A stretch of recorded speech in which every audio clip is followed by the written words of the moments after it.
नमः।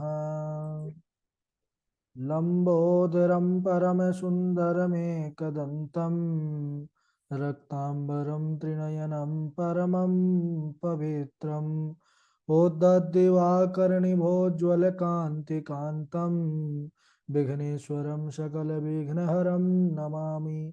नमः परमहंसास्वादितचरणकमलचिन्मकरन्दाय भक्तजनमानसनिवासाय श्रीरामचन्द्राय कृष्णत्वदीयपदपङ्कजपञ्जरान्ते अद्यैव मे विशतु मानसराजहंसः प्राणप्रयाणसमये कफवातपित्तै कण्ठावरोधनविधौ स्मरणं कुतस्ते ध्याये नित्यं महेशं रजतगिरिनिभं चारुचन्द्रावतंसं रत्नाकल्पोज्ज्वलाङ्गं परशुमृगवरा भीतिहस्तं प्रसन्नं पदमासीनं समन्तास्तुतममरगणैर्व्राघ्रकृत्यं सानं विश्वाद्यं विश्वबीजं निखिलभयहरं पञ्चवक्त्रं त्रिनेत्रं करचरणकृतं वा कायजं कर्मजं वा श्रवणनयनजं वा मानसं वा पराधं विहितमविहितं वा सर्वमेतत्क्षमस्व। जय जय करुणाब्धे श्री महादेव शंभो। श्रीलक्ष्मीनाथ समारंभां नाथयामुनिमध्यमाम् अस्मदाचार्यपर्यन्तां वन्दे श्रीगुरुपरम्पराम्। अञ्जनानन्दनं वीरं जानकी शोकनाशनं कपीशमक्षहन्तारं वन्दे लङ्काभयङ्करम्। भक्ति भक्त भगवंत गुरु चतुर्नाम वपु एक, इनके पद बंधन किए नासत विघ्न अनेक। बोलिए सांब सदाशिव भगवान की जय, पावन शिव महापुराण की जय। परम मंगलमय परात पर अखिलेश्वर अचिंत कल्याण गुणगण निधान सर्वेश्वर सर्वाधिपति श्रेष्ठ आचरणवान प्रजा के सुखदाता विज्ञान के पूर्ण ज्ञाता देवाधिदेव जगत नियंता जगदीश्वर पंच तत्वोत्पादक विश्वेश्वर मंगल करता श्री श्याम सदाशिव भगवान के पावन चरणारविंदों पर कोटशा नमन नतमस्तक वंदन एवं अभिनंदन। पराम्बा भगवती जगदीश्वरी शंकर शिव प्राण वल्लभा जगत जननी माँ जगदम्बा माता पार्वती जी के पावन चरणारविंदों पर कोटशा प्रणति। भगवान शिव शंभु का शब्द में विग्रह शिव महापुराण को कोटि कोटि प्रणाम। समस्त भूतादिक सिया राम में सब जग जानी करहूँ प्रणाम जोरी जुगपाल। परम सौभाग्य और हर्ष का यह पावन विषय श्रीमद् भागवत शिव महापुराण। जब भागवत जी और शिव पुराण दोनों एकदम कक्षाएं थोड़ा सा भी अवकाश नहीं रहता है। 7:30 से लेकर के 9 बजे तक चलती है भागवत जी और 9:05 से शिव पुराण। तो कई बार भूमिका में भागवत जी के जगह शिव पुराण हो जाता है भागवत कक्षा में, और कभी कभी शिव पुराण की कक्षा में भागवत जी को भी प्रणाम हो जाता है। तो हम सब शिव कथा मंदाकिनी पर नित्य प्रति अवगाहन करने का यह लाभ प्राप्त कर रहे हैं। और कल चर्चा पूर्व में हम सब कर रहे थे भगवान सदाशिव ब्रह्मा और विष्णु का जब वह परस्पर दोनों में विवाद होने लगा कि मैं ही प्रभु हूँ और मैं ही प्रभु हूँ। भगवान अग्नि स्तंभ के रूप में प्रकट हुए और पहले तो निष्कल निराकार के रूप में वह अग्नि स्तंभ के रूप में आए, फिर वही सदाशिव ब्रह्मा जी का कपट दूर करने के लिए वही सगुण साकार रूप में प्रकट हो जाते हैं। क्रोध से भैरव उत्पन्न हुए और जिन्होंने ब्रह्मा जी का वह 5वां मिथ्याभिषर को काट डाला। बाद में ब्रह्मा विष्णु दोनों समझ गए सदाशिव की महिमा को और उन्होंने भगवान सदाशिव का पूजन किया। जब उन्होंने पूजन किया तो वह भगवान सदाशिव को विशेष प्रसन्न करने वाला हुआ और उन्होंने वरदान दिया कि दिन में ततः पुण्यम भविष्यति महत्तरम शिवरात्रि इति ख्याता तिथि रेशा मम प्रिया। कि बोले आज के दिन आपने मेरा पूजन किया है इसलिए यह तिथि आज से मेरे ही नाम से शिव जी के नाम से शिवरात्रि के नाम से कही जाएगी। अच्छा, शिवरात्रि बोले कि यह दिन मुझे बहुत प्रिय रहेगा, इसीलिए उसको शिव जी का ही दिन कहा जाने लगा। और उस दिन की महिमा इतना कहा गया है कि 1 वर्ष तक जो निराहार रह करके, जितेंद्रिय रह करके मेरा पूजन करने से 1 वर्ष में जितने पूर्ण फल को प्राप्त करेगा, उतना केवल इस दिन एक दिन मात्र पूजन करने से उसको प्राप्त हो जाएगा। बोले जैसे पूर्ण चंद्रमा उदय होता है जब, तो समुद्र में वह वृद्धि का अवसर होता है, समुद्र बड़ी प्रसन्नता व्यक्त करता है, उसकी उत्ताल तरंगे ऊपर उठती हैं। वैसे ही शिवरात्रि है मेरे धर्म के वृद्धि का, मत धर्म वृद्धि कालो यम चंद्र काल इवाम बुधे। तो मार्गशीर्ष के आद्रा नक्षत्र पर जब मेरा इस भूतल पर लिंग स्तंभ के रूप में मैं प्रकट हुआ, तो उस समय आद्रा नक्षत्र मार्गशीर्ष में था। उस दिन जो उमापति का केवल दर्शन करता है, कहते हैं कि वह मुझे अपने पुत्र कार्तिकेय से भी ज्यादा प्रिय है। और दर्शन के साथ साथ अगर उसने उस दिन पूजा कर लिया मार्गशीर्ष महीने में आद्रा नक्षत्र में, तो कहते हैं कि वह तो फिर मेरे साथ मेरा सानिध्य प्राप्त कर लेता है। उसको उसके फल का वाणी के द्वारा वर्णन ही नहीं किया जा सकता। और इस प्रकार उस तीर्थ की भी बड़ी भारी महिमा सदाशिव ने कहा कि यहाँ पर भूतल पर मेरा जहाँ प्रादुर्भाव हुआ है, यह स्थान अरुणाचल के नाम से जाना जाएगा। बड़ा से बड़ा तीर्थ जो है यहाँ पर प्रकट होगा, और इसकी महिमा इतनी रहेगी कि यहाँ पर मरने वालों को सीधा मोक्ष की प्राप्ति हो। उपदेश भी किया, दोनों की परस्पर शत्रुता या जो भेद बुद्धि थी दोनों का, सदाशिव ने कहा कि भाई ईशत्व के लिए आप लोग व्यर्थ में ही लड़ रहे थे। भगवान सदाशिव ने अपनी माया का प्रभाव हटा करके बतलाया कि मेरे द्वारा ही सब कुछ चल रहा है, मेरे द्वारा ही सब कुछ हो रहा है, आप लोग अपने आप को मान बैठे। और उनको उपदेश करते हैं, कहते हैं कि मेरे ही सकल और निष्कल दोनों रूप हैं, इसलिए आप लोगों को केवल मेरा ही चिंतन करना चाहिए। और हे पुत्रों, लिंग लक्षण युक्त होने के कारण मेरा ही लिंग चिन्ह है यह अग्नि स्तंभ, यानी मेरा ही स्वरूप है। और आप लोग यहाँ रह करके प्रतिदिन इसका पूजन करो, और इसका पूजन से यह मुझे या मेरा सानिध्य प्रदान करने वाला है। बोले कि महत पूज्यमिदं नित्यम अभेदाह लिंग लिंगिनो। बोले लिंग और लिंगी में नित्य अभेद होने के कारण इसको महान पुरुषों को भी इसका पूजन करना चाहिए, संशय रहित हो करके। यानी भगवान सदाशिव यहाँ पर यह कहते हैं कि यह मेरा ही चिन्ह है, यानी मैं ही इस रूप में हूं, इसलिए कोई इसमें संशय नहीं करे। और जो महान पुरुष हैं उनको भी इस शिवलिंग का पूजन करना चाहिए। और यहाँ तक सदाशिव ने कहा है कि जहां पर इस शिवलिंग की स्थापना हो जाती है ज्योतिर्लिंग की, वहां मैं अप्रतिष्ठित होने पर भी वहां मैं प्रतिष्ठित हो जाता हूं। बोले कि जिसने जीवन काल में शिवलिंग की स्थापना, एक शिवलिंग की स्थापना कर ली, तो उसके फल की प्राप्ति मेरी समानता का फल बताया गया है। और एक के बाद अगर दूसरा शिवलिंग भी स्थापना करने का सुअवसर उसके हाथों के द्वारा हुआ, तो बोले कि वह फिर मेरे साथ सायुज्य, सायुज्य यानी जो साथ सदैव साथ रहे, सदाशिव का नित्य निदर्शन होता रहे, ऐसे वह सौभाग्य को प्राप्त कर लेता है। भगवान सदाशिव ने कहा कि बहुत सुंदर मंदिर बन जाए और शिवलिंग स्थापित ना हो वहां पर, और चाहे मेरी मूर्ति आदि बहुत सारी प्रतिष्ठित कर दो, लेकिन वहां पर अगर ज्योतिर्लिंग के बिना वह मूर्ति मात्र मंदिर पर है, तो वह स्थान पर क्षेत्र नहीं कहलाता, यानी कि उसमें मैं प्रसन्नता से निवास नहीं करता हूँ। वह मूर्ति स्थापना उसकी अपेक्षा गौण है, यानी कि उत्तम नहीं है। और जहाँ पर ज्योतिर्लिंग के साथ मूर्ति आदि होती है तो वह स्थान बहुत बढ़िया क्षेत्र कहा जाता है शिव जी का।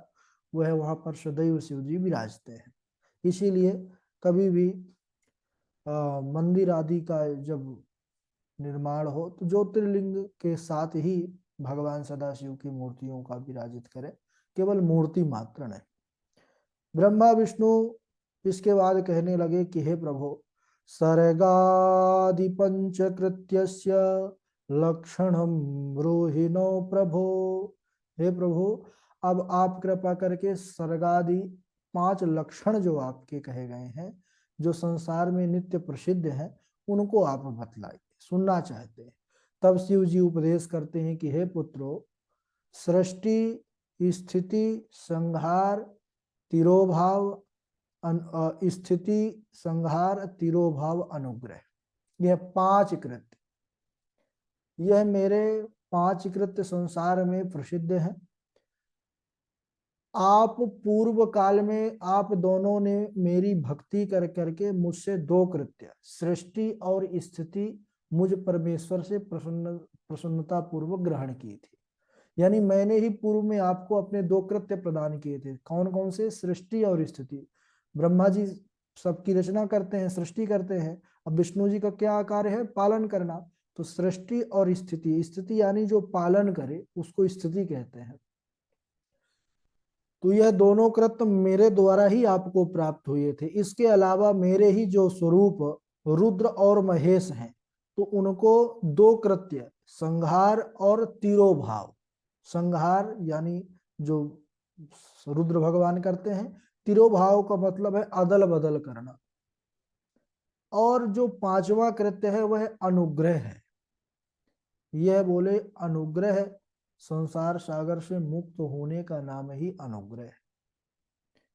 इस जगत का आरंभ सृष्टि से होता है, सर्ग जिसको कहते हैं, यानी सृष्टि के बाद ही फिर उसके स्थिति होगा, पालन होगा, उसका संहार होगा। तिरोभाव यानी बीच बीच में क्रम, जैसे कल्प कल्पांतर इसके भेद होते रहते हैं, तो यह महेश भगवान की कृपा से होता है। और अनुग्रह यानी जब शिव तत्व की प्राप्ति हो जाए, परम तत्व या ब्रह्म तत्व जिसको कहते हैं, उसको अनुग्रह कहा गया है। तो बोले कि यह 5 कृत्यों को 5 भूतों में देखा जा सकता है। कौन कौन से 5 भूत? बोले सृष्टि भूतल, भूमि, क्षिति, जल, पावक, गगन, समीरा, जो 5 पंच महाभूत जिसको कहते हैं। तो सृष्टि कहाँ होती है? भूतल, यानी सभी की सृष्टि पृथ्वी तत्व से ही होती है। और स्थिति जल, यानी कि जल जीवन है, जल नहीं है तो फिर जीवन नहीं है। और संहार अग्नि, अग्नि के द्वारा ही तो प्रायः हम सब के अग्नि दहन संस्कार भी कहा गया है, या कोई भी जो अंत समय की प्रक्रिया होती है वो अग्नि के ही द्वारा होती है। तो संहार अग्नि का स्वरूप हो गया। तिरोभाव वायु, यानी अदल बदल करने का नाम क्या है? तिरोभाव। तो वायु का ही कार्य है, एक स्थान से दूसरे स्थान पर आना जाना बदलना, ये वायु का कार्य है। और अनुग्रह आकाश का स्वरूप है। यह अनुग्रह आकाश का स्वरूप है। पृथ्वी से सबकी सृष्टि होती है, जल से सबकी वृद्धि होती है, आग सबको जला देती है, और वायु एक स्थान से दूसरे स्थान तक, और आकाश सबको अनुग्रहित करता है। तो इस प्रकार 5 कृत्य हैं। और भगवान सदाशिव ने कहा कि 5 कृत्यों के कारण ही मेरे 5 मुख हैं, पंचानन कहे जाते हैं हमारे शंभुनाथ। 4 दिशाओं में 4 मुख और उसके मध्य बीच में 5वां मुख है भोले बाबा का। और ब्रह्मा विष्णु से कहने लगे कि हे पुत्रों, आपने जो पूर्व में सृष्टि और स्थिति 2 कृत्य मुझसे प्राप्त किए थे, प्रसन्न होकर के मैंने ही पूर्व में तुमको दिया था, लेकिन आप समय के फेर से उनको भुला दिए, इसलिए आपके अंदर अभिमान आ गया। लेकिन मेरे ही विभूति, मेरे ही स्वरूप जो रुद्र और महेश हैं, उन्होंने अपने उन कृत्यों को भुलाए नहीं, इसीलिए वह रूप गुण और आयुधों में मेरे ही समान है, यानी कि रुद्र महेश और मुझ में कोई अंतर नहीं है, वह मेरी ही समानता उनको प्राप्त है। हे पुत्रों, अब तुम ओंकार नाम के मंत्र को जप करो, जिससे तुमको फिर दोबारा कभी अभिमान पैदा ना हो। ओम का उपदेश करते हैं, प्रणव का उपदेश करते हैं सदाशिव। नंदिकेश्वर कहते हैं कि उमा सहित सदाशिव ने उत्तर की ओर मुख करके मंत्र दीक्षा दिया। ब्रह्मा और विष्णु जी को सदाशिव ने मंत्र दीक्षा दिया और कहा ब्रह्मा विष्णु से कि आप ही इस मंत्र को निरंतर जाप करिए। ब्रह्मा विष्णु ने दोनों हाथ जोड़ करके कहा कि हे देवाधिदेव, हे संसार के स्वामी, आपको कोटि कोटि प्रणाम है। बार बार स्तुति करने लगे। जब मंत्र प्राप्त हो गया तब सदाशिव दोनों को जो है उस मंत्र का विधान बतलाते हैं, मंत्र की महिमा का वर्णन करते हैं, उसके तत्व का वर्णन करते हैं और बतलाते हैं कि यह मंत्र मेरा ही स्वरूप है, यानी प्रणव सदाशिव का ही स्वरूप है और यह सृष्टि के पहले और सृष्टि के बाद भी यह हमेशा रहने वाला है और सबका कल्याण करने वाला मंत्र है। उन्होंने कहा कि जो इस मंत्र को मार्गशीर्ष के आद्रा नक्षत्र में यानी शिव चतुर्दशी को जपता है वह सबसे अधिक फल की प्राप्ति करता है। अच्छा, इसकी महिमा इतनी बड़ी क्यों है? तो सदाशिव ने कहा कि ओंकारो मन मुखां जज्ञे प्रथमम मत प्रबोध कहा, क्योंकि सबसे पहले मेरे मुख से यह ओम ही प्रस्फुटित हुआ है, ओम का ही प्रादुर्भूत हुआ है और यह मेरे स्वरूप का बोध कराने वाला है। ओंकार वाचक है और मैं वाच्य हूं। यह मंत्र जो है मेरा ही स्वरूप है, मुझसे भिन्न नहीं है और प्रतिदिन केवल ओम का ही अगर कोई स्मरण कर रहा है तो इसमें कोई संशय नहीं है कि वह मेरे ही आराधना और मेरा ही स्मरण कर रहा है, मेरा ही ध्यान कर रहा है। ओम का प्रादुर्भूत कैसे हुआ?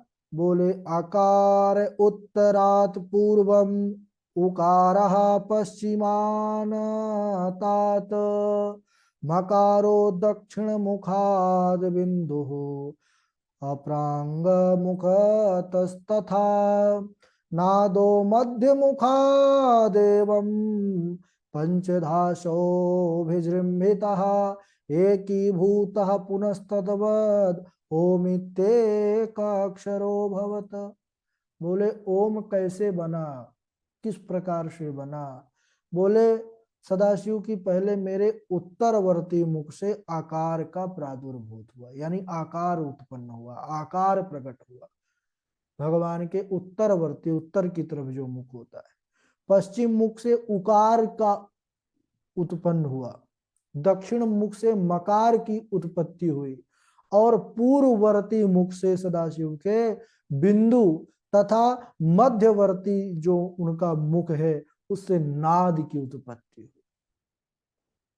इस प्रकार 5 अवयवों से मिलकर के यह प्रणव बना है, इसीलिए इसको प्रणव कहा गया है, क्योंकि इसमें 5 अवयव हैं।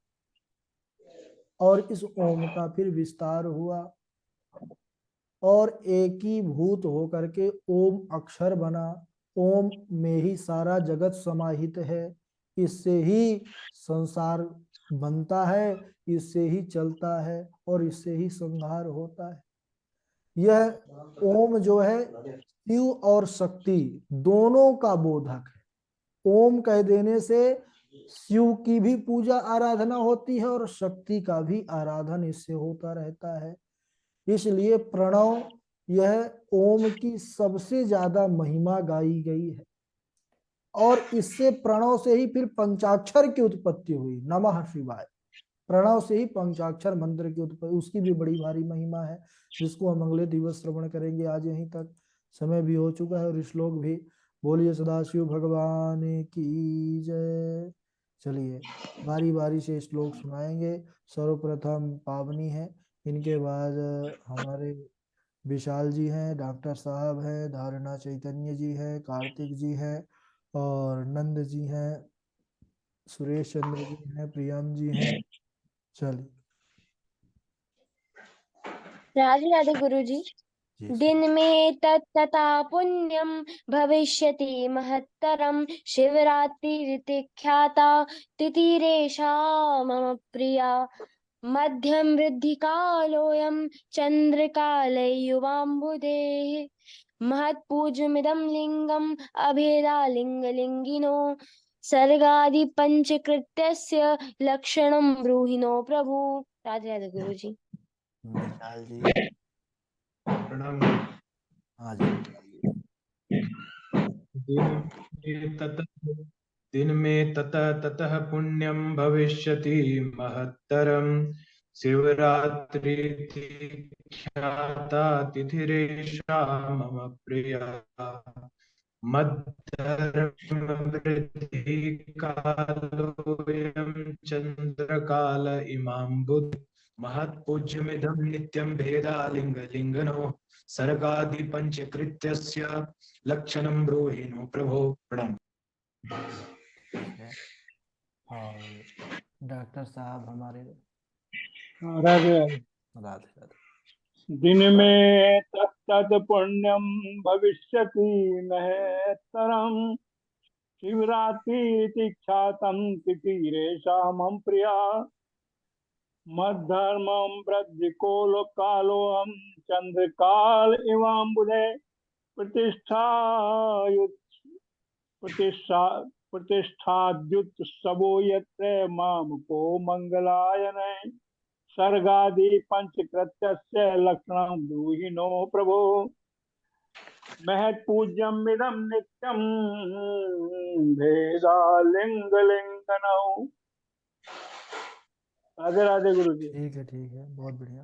प्रियम जी हैं। राधे राधे गुरु जी। राधे राधे। दिन में ततः पुण्यम भविष्यति महत्तरम शिवरात्रिरिति ख्याता तिथिरेषा मम प्रिया मधर्म वृद्धि कालोऽयं चंद्रकाल इवाम्बुधेः महत्पूज्यमिदं नित्यम् अभेदा लिङ्गलिङ्गिनो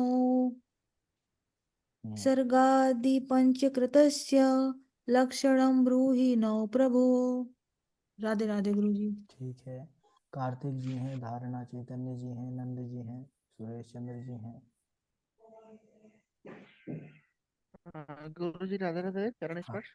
हाँ जी। गुरु जी पीडीएफ प्राप्त ही नहीं हुई गुरु जी। मैसेज संदेश भेजे थे आप क्या? हाँ गुरु जी कल भी भेजा था, आज ही मैंने भेजा था। हम तो ग्रुप पर ही भेजते हैं पीडीएफ। हाँ तो गुरु जी मुझे प्राप्त ही नहीं हुई पीडीएफ एक्चुअली। 5 नंबर प्राप्त हुई थी, 5 नंबर।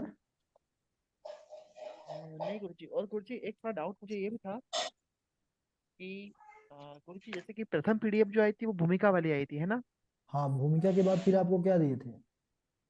भूमिका के बाद फिर थी शिव पुराण क्लास फोर्थ आ गई थी। हाँ तो फोर्थ ही से ही लिखना है, फोर्थ के बाद 5 आप मिली होगी ना।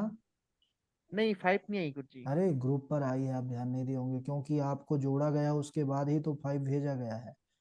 तो जब ग्रुप में तो ऐसा होता नहीं कि आपको जाए और किसी को ना, और सबको जाए आपको ना जाए।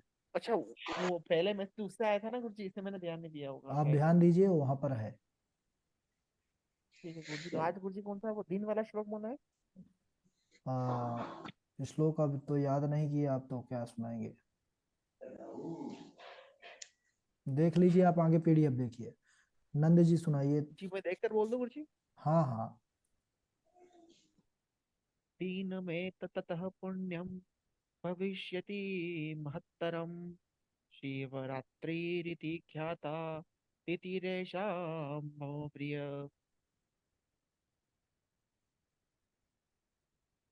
जी ठीक राधे है। राधे गुरु जी धन्यवाद। आ, नंद जी हैं, धारणा राधे राधे। हाँ। दिन में तत्तथा पुण्यम भविष्यति महत्तरम शिवरात्रिरिति ख्याता तिथिरेषां मम प्रिया मर्दमं वृद्धिकालोऽयं चन्द्रकाल इवाम्बुधे महत्पूज्यमिदं नित्यम् अभेदालिङ्ग